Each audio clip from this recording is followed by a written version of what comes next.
आता विज्ञान डॉक्टर बेहेरे कला आणि विदुकाका जोशी वाणिज्य महाविद्यालय यांच्या संयुक्त विद्यमानानं आज हा रानभाजी महोत्सव आणि प्रदर्शन 2026 हा कार्यक्रम या ठिकाणी पार पडतो आणि या कार्यक्रमाचे उद्घाटन आणि खऱ्या अर्थाने ज्यांना कृषी असतील, भाजी असेल, शेती असेल, हे सांगण्याचा अधिकार ज्यांनी डिग्री घेऊन प्राप्त केलेला आहे, म्हणजे जी MSc ऍग्री झालेली आहे, ते आपल्या सर्वांचे लोकप्रिय आमदार माजी मित्र सन्मान्य शेखर सर आजच्या ह्या कार्यक्रमाचे अध्यक्ष आणि या संस्थेचे चेअरमन श्रीयुत मंगेश उर्फ बाबू तांबे, त्याचबरोबर इथं उपस्थित असलेले पंचायत समितीचे सभापती सूर्यकांतजी खेतले,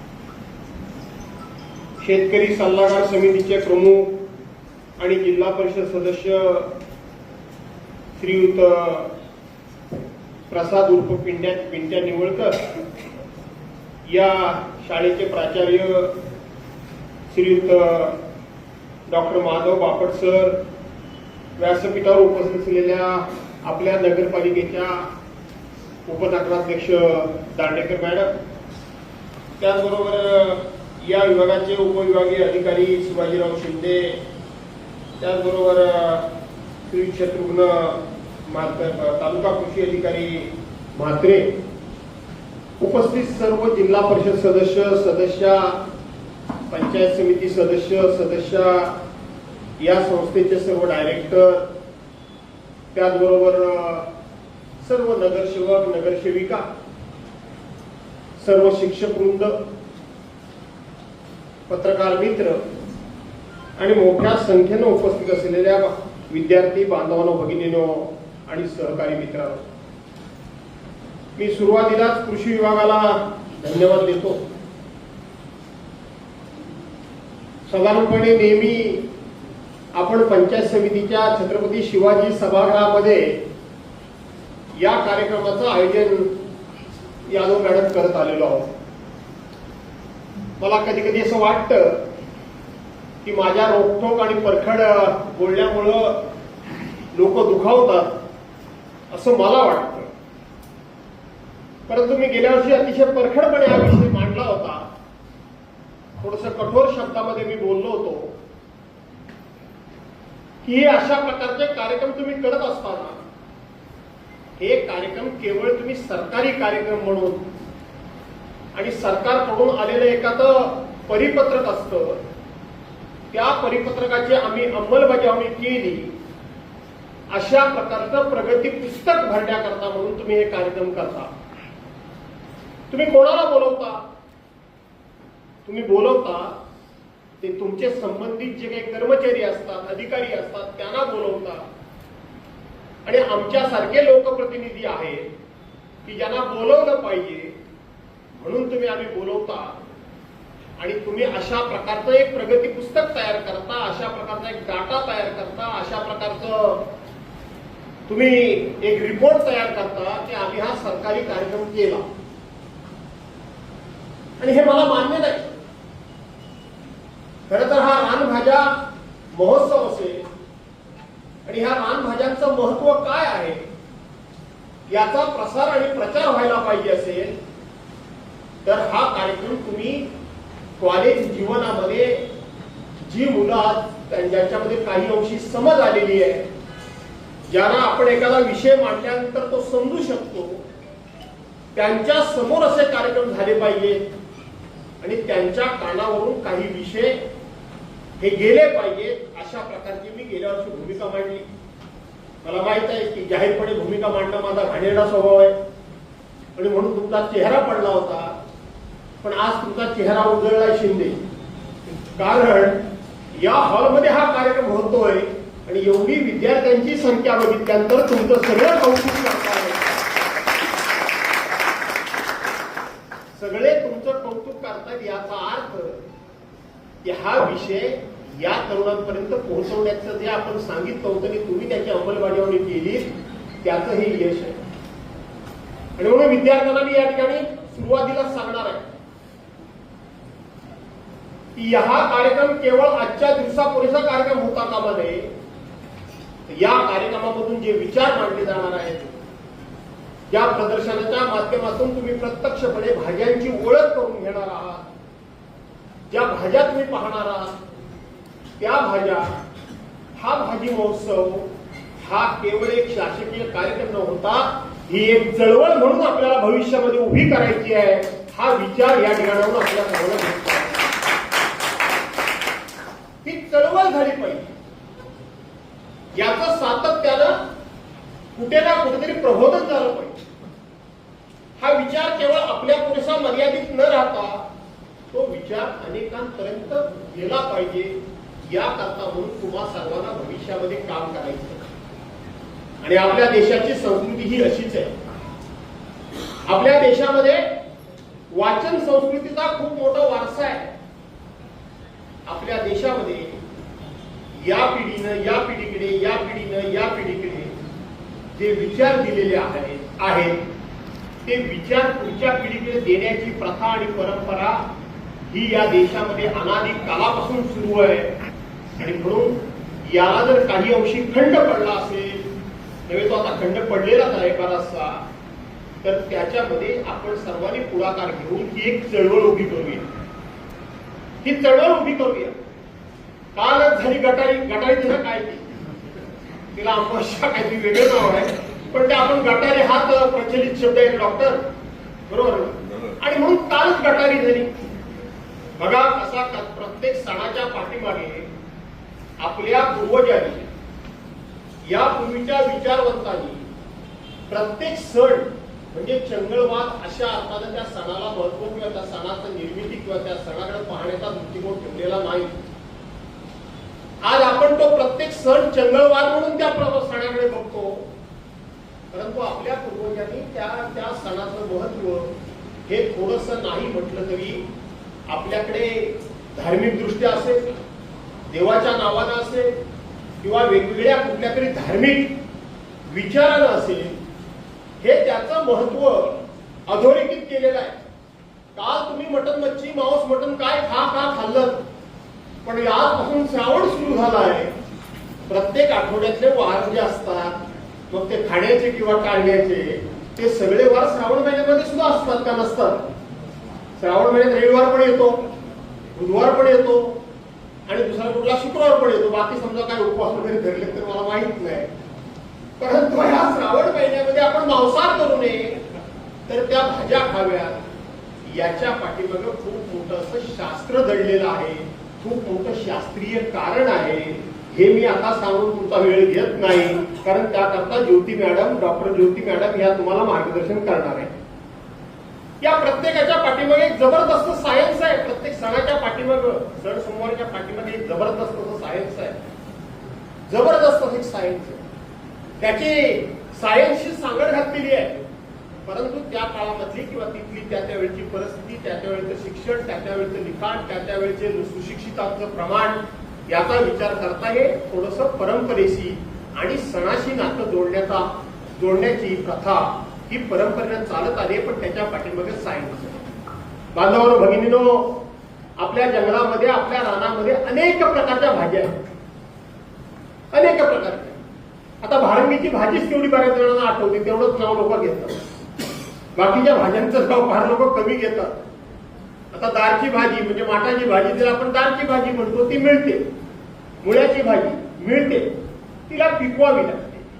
परंतु जंगलामध्ये भारंगीच्या भाजीच्या व्यतिरिक्त आपल्याला कोळशीची भाजी मिळते, आपल्याला टाकळ्याची भाजी मिळते, आपल्याला अळसुंदा म्हणजे चवळीची भाजी आपल्याला मिळते, आपल्याला काटलं मिळतात, आपल्याला आकूर कोणाला माहित आहे की नाही मला माहित नाही, परंतु आकूर आहेत ते रताळ म्हणजे रानटी करंदा, त्याच्या वेलासारखे ते वेल असतात. परंतु करंद्याचे वेल वेगळे असतात आणि आकुराचे वेल वेगळे असतात. काय उत्तम भाजी असते ती, अप्रतिम भाजी त्या आकुराची लागते. हे सगळ्या गोष्टीच्या अनेक प्रकारच्या भाज्या, कोळशीची भाजी असेल, कुरडूची भाजी असेल, आता कुरडूची भाजी सुद्धा खाण्याची प्रथा आणि खाण्याची आवश्यकता आहे, ती भाजी सुद्धा आपल्याकडे तयार होते. परंतु आता आपण त्या भाज्या कुठे आहेत ह्या शोधण्याकरता जात नाही, तर आपण बाजारात जातो किंवा नाक्यावर उभं राहतो, खिशातले पैसे काढतो आणि एखादी भाजी पाहिजे ती घेतो. निसर्गाने हे सगळं आपल्याकरता तयार करून ठेवले, हे सगळं आपल्याकरता तयार करून ठेवलेलं आहे. याची उत्तमात उत्तम अशा प्रकारची चव, म्हणजे आता भारंगीची भाजी काय जण चण्याची डाळ घालून करतात, पण मला ती भारंगीची भाजी जर एवढी खायची असेल तर थोडासा कोलिम टाकायला सांगतो. कोलिम टाकला, कोलिम म्हणजे माहिती आहे का तुम्हाला? तुमच्यापैकी बऱ्याच जणांना माहितीच नसेल. आणि म्हणून कोलिम टाकला की त्याची चव काय आवर असते, अप्रतिम अशा प्रकारची चव असते. आपल्याकडे मशरूम म्हणजे रानामध्ये उगवणारी अळबी असतात. यंदा ती अळबी 800 ते 900 रुपये किलोनं मार्केटमध्ये विकली गेली. 800 ते 900 रुपये किलोनं नैसर्गिक उगवलेली, तुम्ही तयार केलेलं मशरूम नाही, नैसर्गिक उगवलेली त्या ठिकाणी जी अळबी आहे ती अळबी 800 ते 900 रुपयाने गेली. यंदा दुष्काळ पडणार, आपल्या पूर्वजांनी सांगून ठेवलं होतं. ज्या वर्षी जांभळं भरपूर पिकतील, भरपूर जांभळं मिळतील, त्या वर्षी समजावं की दुष्काळ ठरलेला आहे. यंदा जांभळं किती आली ती मार्केटला माहिती आहे तुम्हाला? रोज आमची बायको 1 किलो जांभळं घरी घेऊन जायची रोज. मी म्हटलं की जांभळे आणते कुठून तू? तर बाजारातून. कुठे घेते? ते इंदिरा गांधी सांस्कृतिक केंद्राच्या समोर सगळ्या महिला बसलेल्या असतात त्यांच्याकडून घेते, 400 रुपये किलो. अगो नाही, जांभळं आपल्याकडची नसतील. नाही हो, मी विचारलं तर आपल्या इकडचीच म्हणतात. म्हणून कुतूहल म्हणून मी स्वतः गेलो. त्या बाया सगळ्या बसलेल्या होत्या, त्या सगळ्यांना मी विचारलं की जांभळं कुठली ग बाय? त्या सगळ्या ओळखणाऱ्या मला होत्या, त्यातल्या बऱ्याचशा कोणमाळ्यातल्या होत्या महिला. मी म्हटलं कोणमाळ्याला पूर्वी रस्त्याच्या कडेला खूप मोठी जांभळाची झाडं होती आणि रस्त्यावर जांभळं अशी नुसती पडलेली असायची, ती गोळा करणं शक्य नाही, कारण ते फळ अतिशय नाजूक असतं, वरून पडलं की फुटून जातं. आणि तेही पाऊस पडता पडता किंवा पहिला पाऊस पडल्यानंतरच ती पिकायची. त्या बायांना मी विचारलं ही जांभळं कुठून आणली तुम्ही? मार्केटमधनं कुठं बाहेरून विकत आणता आणि तुम्ही विकता का? म्हटलं नाही दादा, ही जांभळं यांना जंगलामध्ये इतकी उगवली आहे, जवळजवळ 15 ते 20 दिवस सतत ती जांभळं येत होती आणि ती जांभळं सुद्धा लोकांनी 400 रुपये किलोनं विकली. ही निसर्ग संपदा ही आपल्याकडे निर्माण झालेली निसर्ग संपदा आहे. मध्यंतरी आम्ही तुम्हाला असं वाटतं आम्ही विधानसभेमध्ये फक्त भांडतो असं तुम्हाला वाटतं आणि फक्त तुम्ही पण दाखवता इंटरेस्ट आमच्या भांडणातच दाखवता, बाकी काय भांडण दाखवतच नाही, असं नाहीये. आम्ही कोकणाच्या दृष्टीनं कोकणाच्या तरुणांच्या हाताला काम काय देता येईल, त्यांना रोजगार कसा देता येईल याच्या बाबतीत आम्ही अनेक प्रकारे अनेक विषय हे महाराष्ट्राच्या विधिमंडळामध्ये आम्ही मांडत असतो कारण आम्हाला कळतंय की कोकणामध्ये भविष्यामध्ये खूप मोठं आर्थिक संकट उभं राहणार आहे, हे आम्हाला कळतंय. एक काळ असा होता की कोकणातला प्रत्येक माणूस हा मनी ऑर्डरवर त्याचं घर चालवत होता. काय मिळेल थोडंफार शिक्षण ते घ्यायचं आणि मुंबई पुण्याकडे जायचं, मिळेल ती नोकरी इमानी इतबारी करायची, मिळतील ते पैसे आपल्या कुटुंबाला आपल्याला पाठवायचे. आपलं खूप मोठं स्वप्न नाही, अंथरूण बघून पाय पसरायचे म्हणणं, कोणाचं कर्ज काढणं नाही, कोणाचं देणं घेणं नाही, कोणाचं बुडवणं नाही. आपला संसार हा सुखा समाधानानं टापटीपणे आणि समाधानाने करणं ही कोकणाची पहिल्यापासूनची प्रथा आणि पद्धत होती, आजही ती आहे. पण आज आम्ही सुशिक्षित मुलांचे कारखाने तयार करतोय, पण त्यांना रोजगार देणारे कारखाने आहेत कुठे? आज सकाळी मी सगळे पेपर वाचले, मला थोडासा आश्चर्याचा धक्का बसला. कालच पार्लमेंटचं अधिवेशन सुरू आहे, दिल्लीमध्ये लोकसभेचं अधिवेशन सुरू आहे आणि नाशिकचे खासदार राजाभाऊ वाजे यांनी एक पार्लमेंटमध्ये प्रश्न विचारला की गेल्या 5 वर्षामध्ये आपल्या देशातली किती कंपन्या, किती कारखाने बंद पडले. सरकारच्या अधिकृत उत्तरामध्ये सरकारनं अधिकृत उत्तर दिलेलं आहे की गेल्या 5 वर्षामध्ये 36,000 किती 36,000 आणि 211 कारखाने बंद पडले. 36,000 आणि 211 कारखाने बंद पडले म्हणजे किती लोक बेकार झाले याचा विचार जरा करा, याचा विचार करा. सभागृहामध्ये आता आपण सभागृहामध्ये म्हणजे आपल्या देशामध्ये संपूर्णपणे एआय टेक्नॉलॉजीचा खूप मोठा अवलंबन असतंय, खूप मोठा उडो केला जातो.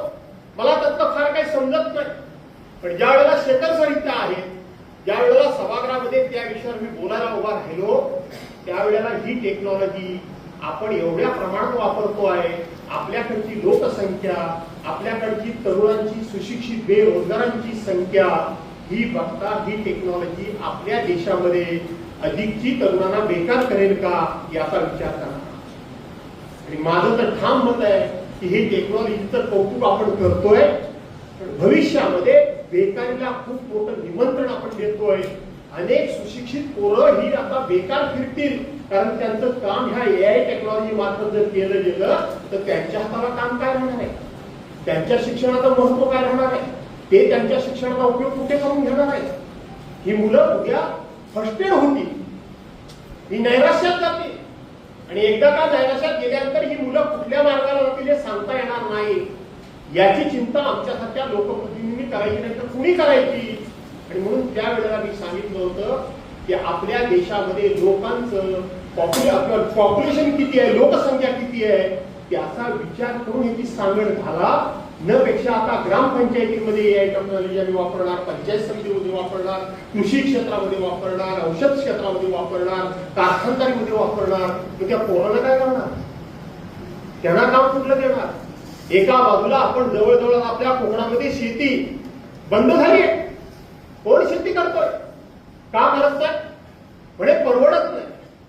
काय परवडायला पाहिजे, काय परवडायला काय पाहिजे. पण सगळं आम्ही जी सरकारी धोरणं राबवतो ही सगळी मोफत. मी बोलत असताना मला माहित आहे की मला अनेकांच्या नाराजीला सामोरं जावं लागतं. प्रत्येक गोष्ट आम्ही मोफत देऊन लोकांना आम्ही ऐदी बनवलेलं आहे, लोकांना आम्ही आळशी बनवलेलं आहे. मी सातत्यानं सांगतोय की लोकांच्या घामाला दाम द्या, श्रमाचा मोल द्या, श्रमाचा मोल द्या. प्रत्येक गोष्ट जर फुकट मिळायला लागली तर त्या गोष्टीचं महत्व राहत नाही, राहत नाही. हे प्रश्न मी सातत्याने वेगवेगळे मांडत असतो. माझं सुदैव असं आहे की बरेच वर्षानंतर की कोकणामधले हे विषय मी सातत्यानं सभागृहामध्ये मांडत असतो.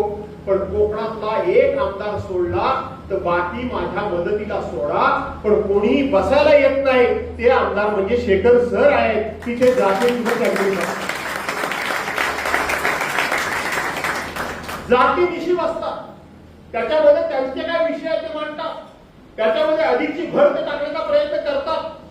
पण त्याला कुतूहल वाटतं की भास्करराव हा विषय मांडत असताना आपण देखील याच्यामध्ये कोकणातला आपण लोकप्रतिनिधी म्हणून आपली नैतिक जबाबदारी आहे. नुसतं निवडून जाण्यापुरती आमची जबाबदारी नाही.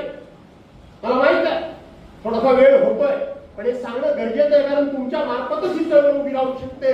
आणि आज संपूर्ण जगात आणि देशानं बघितलं की तुम्ही म्हणजे जैन झी आहात, हे तुम्ही सगळं सिद्ध करून दाखवलं.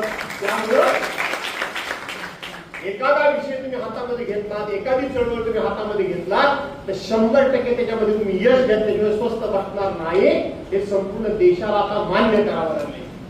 काल परवापर्यंत आम्ही अशा भ्रमामध्ये होतो, आम्ही अशा समजामध्ये होतो, कोरगेट पोरती, नाक्यावर उभी राहणारी पोरती, बर्गर खाणारी पोरती, दुसरं काय ते बर्गर, दुसरं काय पिझ्झा. हा पिझ्झा, हा हा हा हा फैसल माझा मित्र, म्हणजे आता इथे डायरेक्टर आहेत ते माझे मित्र. हे एकदा मुंबईतून निघाले, म्हटलं अरे भूक नाही लागली काय, खायला पाहिजे. थोडा पिझ्झा, हा पिझ्झा. काय भानगड असते रे, पिझ्झा मी भाकरीने पोळी खाणार मागवून, पिझ्झा काय मागव रे, पण पहिला तुला मागव, मला नको मागव. हा खातोय नुसतं असं ते चांगलं वळल्यासारखे, तेच ना ते असतं, तेच असतं. मला वाटतं चांगलं वळल्यासारखं पिझ्झा की बर्गर काय तुम्हाला माहित नाही. बोलो मला तर नको, पण माझ्या समोर पण खाऊ नको. चल खाऊ, माझ्या समोर सुद्धा खाऊ नको. मला तर खाऊ मिळेल, मला तर नकोच नको, पण माझ्या समोर सुद्धा नको. ही पोरं असा मी समजत होतो, पण त्या मुलांनी सुद्धा इतिहास घडवला की त्या अँगलनी मुलांच्याकडे बघण्याच्या ऐवजी आता ह्या मुलांचा उपयोग हा क्रिएटिव्ह, कन्स्ट्रक्टिव्ह आणि काही चांगल्या गोष्टी करता करून घेण्याची गरज आहे. म्हणून तुमच्याकडून खूप मोठ्या अपेक्षा आहे. आम्ही तुमच्याकरता काही करत नाही असं बघा. मध्यंतरी एका मंत्र्यांनी सभागृहामध्ये कायदा आणला, एक झाड तोडलं, एक झाड, त्याचं वर्गीकरण पण केलं नाही. ते मानकी आहे का फॉरेस्ट आहे याला विचारा. एक झाड तोडलं तर एका झाडाच्या मागे 50,000 रुपये दंड, बरोबर नव्हतं? सर कोणाचा फोन आलाय? म्हणजे माझं भाषण ऐकतं म्हणून वरनं दम नाही आलाय तुम्हाला कोणाला? नाही गेला. आणि 50,000 रुपये 1964 साली सुधारणा झाली होती तेव्हापासून झालेली आहे 50,000 रुपये कुठल्या झाडाला? माझ्या कोकणामध्ये जेवढी जमीन आहे त्यातली 0.1%, फक्त 0.1%, 1 पॉइंट नाही, एवढी जमीन फळायची आहे. माझी स्वतःची मालकी, माझी म्हणजे आपल्या सर्वांची स्वतःची मालकी आहे. त्यातलं झाड जर आम्ही तोडलं तर फॉरेस्टचा अधिकारी येणार नाही, 50,000 रुपये दंड लावणार. मग तो लावणार नाही हे आम्हाला माहिती आहे, त्यालाही माहिती आहे की याच्याकडे 50,000 रुपये असतो उठले, मला 5,000 रुपये दे, मी बघत नाही. करप्शन वाढणार. आम्ही त्याला विरोध केला, आम्ही त्याच्यावर बंदी आणली, आम्ही ते थांबवलं. दुसरी गोष्ट,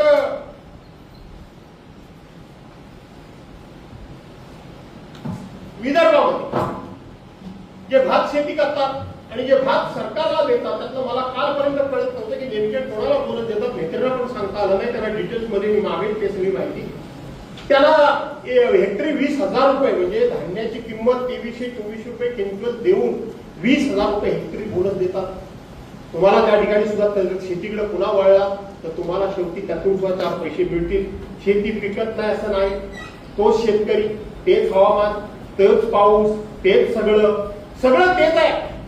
एक काळ जी शेती पिकत होती त्याच्यापेक्षा आता 2.5 ते 3 पट शेती पिकते. बदल काय झाला तर नवीन संकरित जातीची फक्त बियाणं आली आणि शेती उत्तमातली उत्तम पिकते. उत्तमातली उत्तम पिकते म्हणून तुम्हाला कंटाळा करून चालणार नाही. आम्ही त्या ठिकाणी कोकणामध्ये काजू होते, ती गोवा धरतीच्या धर्तीवर त्या काजू फेणीला त्या ठिकाणी एक्साईज ड्युटी माफ करावी असा प्रस्तावाला तुम्हाला आठवत असेल शेखर सर. कोकणामध्ये अजितदादा आले होते. आज बिचारे आपल्यामध्ये नाही. त्यावेळेला आता कोणतरी म्हणाल की ते एक्साईज ड्युटी ह्यांनी माफ केली त्याने माफ, तसं नाहीये. त्या कोकणामध्ये आम्ही आलो होतो त्यावेळेला तुम्हीही गाडीत होता, मीही गाडीत होतो आणि अजितदादांना आपण तो विषय सांगितला की दादा याला 9% एक्साईज ड्युटी आहे. त्यावेळेला आता किती मला माहिती 9% जी एक्स्ट्रा ड्युटी आहे ही जर बंद केली तर कोकणामध्ये मोठ्या प्रमाणामध्ये ही कारखानदारी उभी राहील. टीका झाली तेव्हा आमच्यावर की भास्कर दादा हे गोवा पिणी तालुक्यात आग्रही आहे. अरे मूर्खानो, मी विकायला म्हटलं का महाराष्ट्रामध्ये विका, तयार करू दे, लोकांना उद्योग मिळू दे, बाहेर मार्केट करतील तयार, विक्री होऊ द्या, पण त्याच्याकरता एक्साईज ड्युटी आहे ती माफ करण्याचा आम्ही फक्त आग्रह धरला. आणि म्हणून त्यावेळेला हे सुद्धा आम्ही त्यावेळेला केलं. दुसरा गोष्ट आपण आठवते तुम्हाला की काजू पिकल्यानंतर तिचा एक फिक्स दर म्हणजे कापूस एका ठिकाणी जसं आहे तसं कोकणाची खरेदी ही हमी भाव द्यावा. जवळजवळ ते आता मान्य झालेलं आहे. पण त्याच्याही उपर काजूला दर किलो मागे काही ना काहीतरी शेतकऱ्यांना अनुदान मिळावं. गेल्या वर्षी पर किलो 10 रुपये मिळाले, यंदा ते मिळाले नाही. ते मिळवण्याकरता सुद्धा आम्ही सगळे प्रयत्न करतोय. एक अत्यंत महत्वाचा बदल झालाय. संपूर्ण महाराष्ट्रामध्ये फळबागांचे विमा उतरण्याची मुदत ही 31 मे पर्यंत होती. 31 मे पर्यंत होती आणि आपली फक्त 15 मे पर्यंत होती. मी हा धावता आढावा घेतोय. अधिकाऱ्यांनी सगळ्या तरुणांना सांगा, यांच्या समोर एकदा चर्चा करा. आम्ही दोघे भांडत होतो. ह्यानी विषय तो पहिला ह्यानी मांडला, ज्यांनी मांडला त्यांनी मांडला. मी लगेच त्यातला ह्यानी मांडला. मी त्याचा अभ्यास केला की नेमकं त्याला काय म्हणायचं आहे आणि आपण तो विषय लावून धरला. शेखर सर, आता आपल्याकडे 4 ट्रिगर, 3च्या बरोबर शिंदे ते 3च्या ऐवजी 4 ट्रिगर आणि त्याचबरोबर 31 मे पर्यंत विमा उतरण्याची मुदत कोकणाला आणि 13,000 रुपये जो हप्ता होता पर हेक्टरी त्या ठिकाणी विम्याची रक्कम ती 8,500 रुपये आपल्या कोकणाकरता झालेली आहे. असं नाहीये की आम्ही फक्त तिथं भांडायला जातो, असं नाहीये की आम्ही फक्त ते टीका टिप्पणी करायला जातो. आम्ही आमच्या कोकणाच्या तरुणांचा, बेकारीचा, शेतकऱ्याचा विचार करणं ही आमची जबाबदारी आहे. त्याच्याकरता कुणी आम्हाला काही सांगायला पाहिजे असा भाग नाही आणि म्हणून ते सुद्धा आता करून घेतलेलं आहे. त्या संदर्भामध्ये सुद्धा तुम्ही सर्वांनी जरा यांना मार्गदर्शन करा. दुसरं फार काय आता मी या ठिकाणी बोलू इच्छित नाही. अशा अनेक कार्यक्रम बाबूराव तुम्ही घेण्याची संधी आम्हाला कॉलेज द्या. परवाच्या दिवशी आम्ही आरोग्य शिबिर घेतलं इथं ज्योती यादव मॅडम आहे. मी यांच्यावर रागवतो ते आले अधिकारी म्हणले साहेब सही करा. कसली सही करा? कोणते अधिकारी? कोण? तुम्ही नव्हता असं म्हणले. काय नाव? जांगीड. तुम्हाला पण आठवत नाही, मला आठवतं लगेच. म्हटले सही करा. तुला कसली सही करा? काय सरकारकडनं आदेश आहे की अशी अशी मिटिंग घेतली. बोलो मला तुम्ही सह्याद्रीराव समजता की काय? तुमची हिंमत कशी झाली की जो कार्यक्रमच झाला नाही त्याची मी सही करावी हे सांगण्याची तुमची हिंमत कशी झाली? मला गडी थरथर कापत होता नुसता. त्याला वाटतं नुसती मी सही करेन. म्हटलं काय नाही, घ्या ते मिटिंग घ्या, सगळ्यांना बोलवा, कार्यक्रम झाला पाहिजे, लोकांना स्कीम कळल्या पाहिजे. काय नेमक्या आजारपणा करता म्हणून सरकारनं नवीन नवीन योजना आखलेल्या की त्याचा फायदा आपल्याला कसा होऊ शकतो याची माहिती लोकांपर्यंत पोहोचली पाहिजे. तिथे मिटिंग झाली. मला असं वाटतं मॅडम वर्षातून त्यातल्या 4च मिटिंग घ्यायचे आहेत, पण एखादी चिपळूण करता शेखर जर मिटिंग आपण हॉलमध्ये घेतली, आभा म्हणजे 5 लाखापर्यंत लोकांना उपचार कसे मिळू शकतात याची व्यवस्थितपणे जर माहिती या मुलांना मिळाली तर आर्थिकदृष्ट्या या लोकांना खूप मोठा फायदा होईल. आणि म्हणून त्या संदर्भामध्ये सुद्धा अशी वेगवेगळी शिबिरं बाबूराव घेण्याकरता म्हणून तुम्ही पुढाकार घ्या आणि जमलं तर आम्हाला पण बोलवा. पण आम्हाला बोलवा जर बोलवू नका त्याबद्दल आमचा काही फार मोठा आग्रह नाहीये. पण हे आता ह्या तरुणांच्या हाताला, ह्या तरुणांच्या डोक्याला काहीतरी काम दिलं पाहिजे. फक्त कॉलेजमध्ये आले गेले जाता येताना टिंगल टवाळी मौज मजा ती करतच राहा, त्याला काही माझा विरोध नाही. परंतु याच्या पलीकडे आता तुम्ही पोहोचलेले आहात याचं भान ठेवा. आणि म्हणून हे केलं पाहिजे. आणि जाता जाता शेवटचा एकच फक्त तुम्हाला चळवळीचा मंत्र देतो आणि ती चळवळ तुम्ही राबवावी अशी माझी विनंती आहे. आपल्याकडे मोठ्या प्रमाणामध्ये निसर्ग संपदा आहे.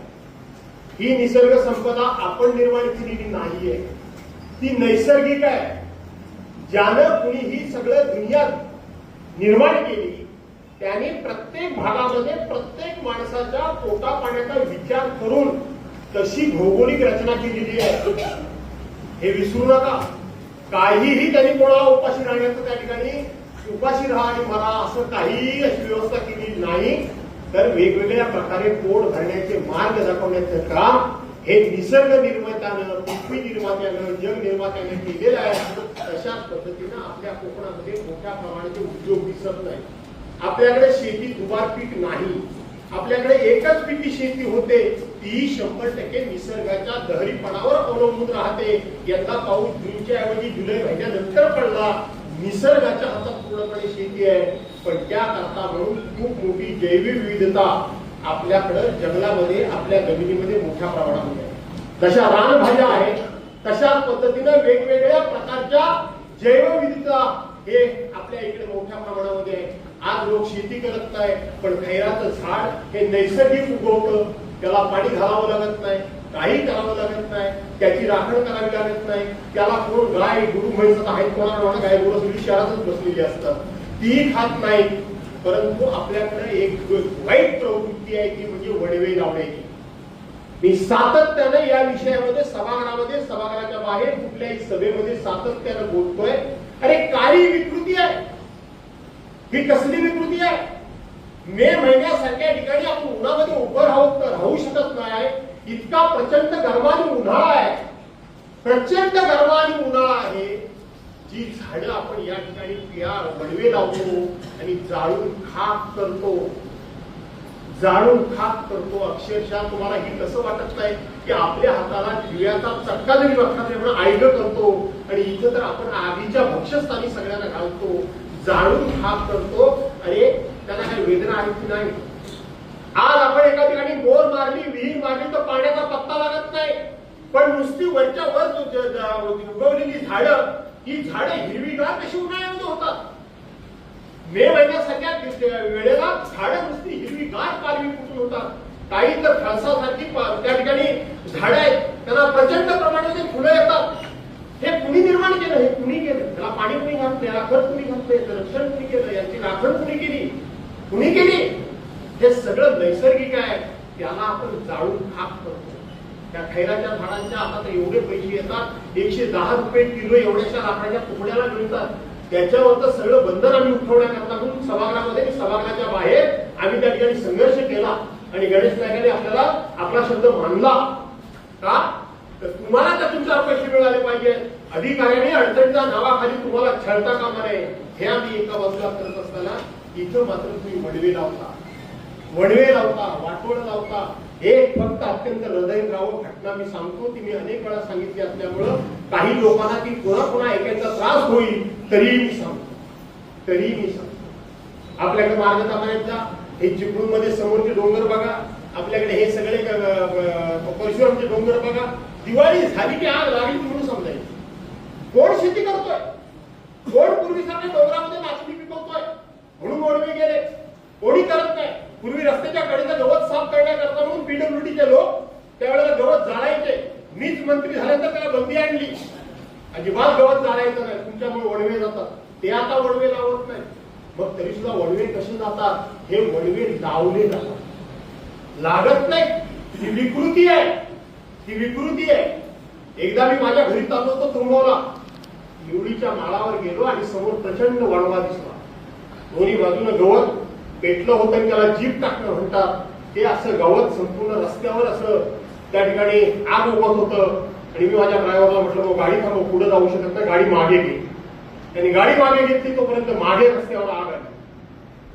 आता म्हटलं आपण सापडलो, ठीक आहे आपण इथंच थांबूया, काय होईल ते आता बघू, जरा इथं चढ आहे, मागे आग पेटले, पुढे आग पेटले, वणवा लागलाय, मध्ये आपण थांबूया. आणि मी गाडीत बसलो होतो. त्याच दरम्यान काही पक्षी असे गिरट्या घालत होते, गिरट्या घालत होते आणि आगीत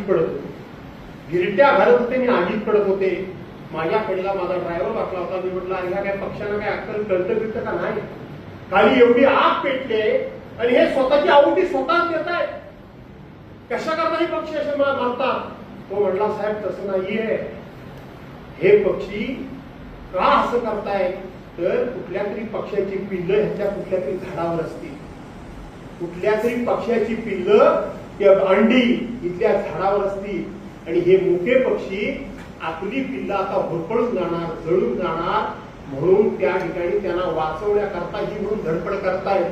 आणि त्याच्यामध्ये त्यांचा बळी जातोय. विचार करा, त्या पक्षांना सुद्धा कळत होतं की आपली पिल्लं आता याच्यात जळून खाक होणार, आणि म्हणून स्वतःच त्या पद्धतीनं ते स्वतःलाच त्या अग्नीमध्ये झोकून देत होते आणि हे सगळं करत होते. आपण आता हा विचार केला पाहिजे की आपण हे सगळं करायचं का, काय करायचं, कसं. रोज संध्याकाळी तुम्ही घरी गेल्यानंतर ससा कधी दिसला नाही, 6च्या नंतर रस्त्यावर असं कधी घडत नव्हतं. भेकर कधी दिसलं नाही, असं कधी घडत नव्हतं. कोला कधी दिसला नाही, असं कधी घडत नव्हतं. भात झाल्यानंतर पोपटाचे थवेच्या थवे कधी दिसले नाही, असं कधी घडत नव्हतं. केकाटी कधी दिसली नाही, असं कधी घडत नव्हतं. खारुताई दिसली नाही, असं कधी घडत नव्हतं. सरडा कधी दिसला नाही, असं कधी घडत नव्हतं. आज हे सगळे पशु पक्षी प्राणी सगळे जे गेले ते लोक असं म्हणतात की झाड तोडीमुळे गेले.